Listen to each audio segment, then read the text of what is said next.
Bienvenidos a un nuevo video. Te saluda con mucho gusto el profesor Geomani.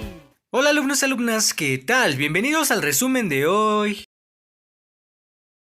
Asignatura Historia, panorama general del Renacimiento, aprendizaje esperado, ordena cronológicamente los procesos de expansión cultural y económica de los inicios de la Edad Moderna y ubica especialmente los viajes de exploración que permitieron el encuentro entre Europa y América. En esta sesión verás una nueva etapa de la historia, la Edad Moderna. La Edad Moderna comenzó en el siglo XV, cuando finalizó la Edad Media. Finalizó en el siglo XVIII, es decir, duró alrededor de 3 siglos. Sin duda, la Edad Moderna fue una etapa de grandes cambios y descubrimientos, los cuales tuvieron su base e impulso durante el Renacimiento. Durante este periodo, que va del siglo XIV al siglo XVII, se dio un movimiento cultural inspirado en muchas de las ideas sobre artes, ciencias y filosofía de las antiguas civilizaciones griega y romana. Fueron recuperados muchos conocimientos que permitieron grandes avances para la humanidad.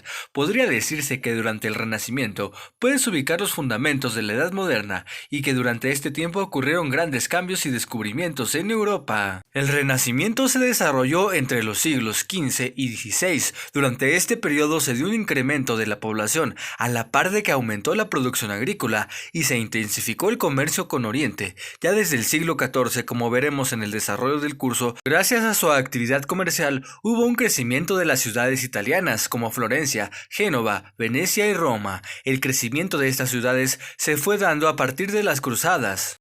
En pantalla estamos observando la imagen de Leonardo da Vinci. Fue conocido por ser uno de los más grandes maestros del Renacimiento.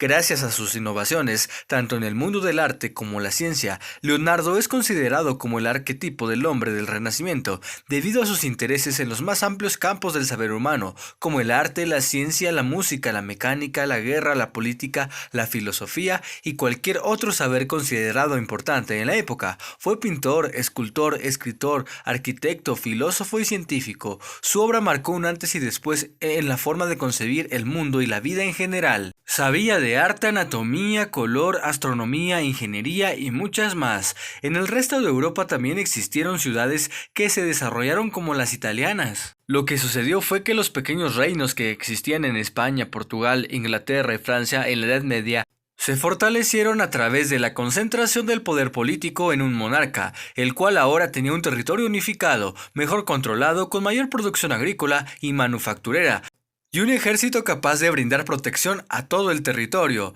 Hubo también muchos avances en materia política, económica y de sociedad, pero también hubo avances tecnológicos. Uno de los más importantes y que permitió que el conocimiento llegara a más personas sucedió en 1450. Fue el perfeccionamiento de la imprenta, y esto se debió a Gutenberg.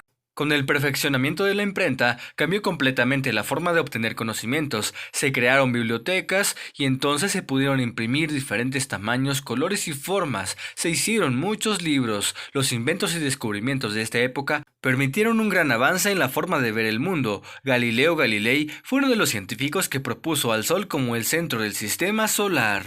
Además de los inventos, hubo descubrimientos, hubo necesidad por explorar el mundo, así que gracias a la ubicación geográfica de Portugal y España, fueron los primeros navegantes que se aventuraron a explorar el Océano Atlántico, con la finalidad de encontrar nuevas rutas de comercio. Debido a esto, los europeos llegaron a América, lo que tuvo como consecuencia el contacto y acceso a las culturas y recursos americanos.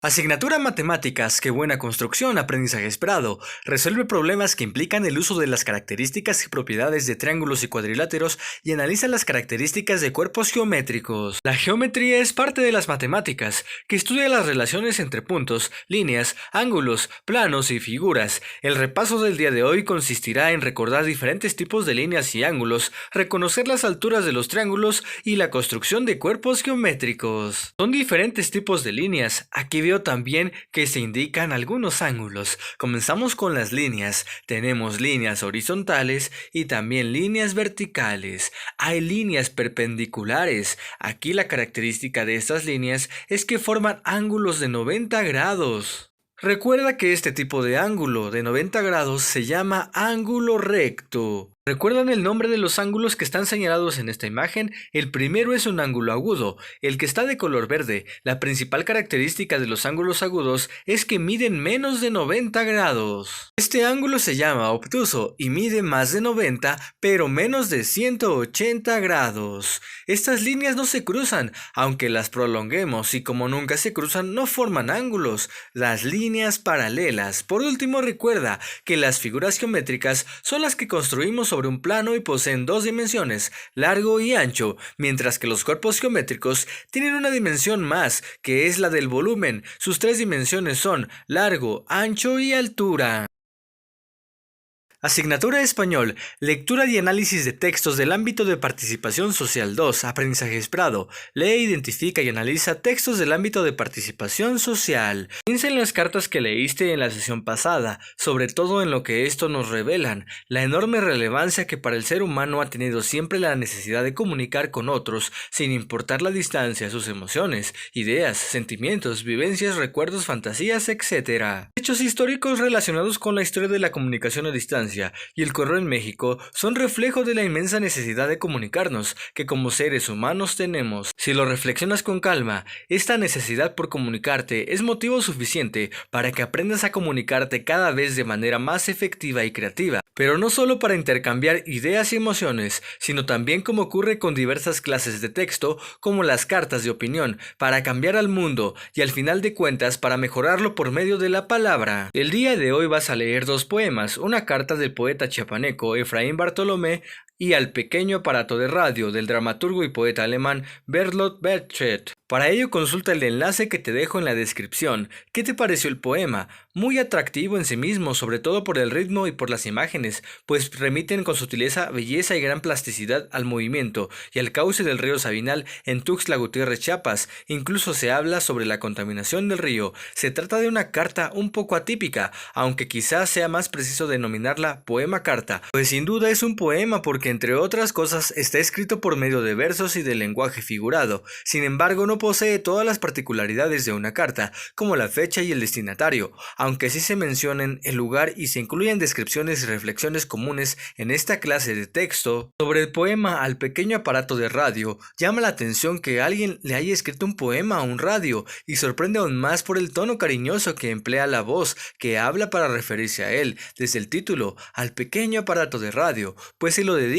y lo denomina pequeño. Supongo que esto revela la relevancia que este aparato tuvo para muchas personas en cierta época, quizá para el mismo autor del texto.